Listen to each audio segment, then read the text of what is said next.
full mouth restoration or smile makeover takes different amounts of time depending on your situation. It's very customized to you.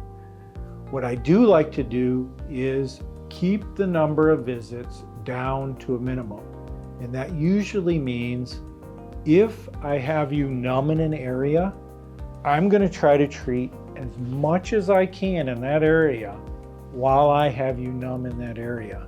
I don't like to have to come back to the same area and do numbing again to continue treatment in that area. So I like to have the fewest number of visits, getting the most I can get done in a visit for you to get you through your treatment as quickly and efficiently as possible.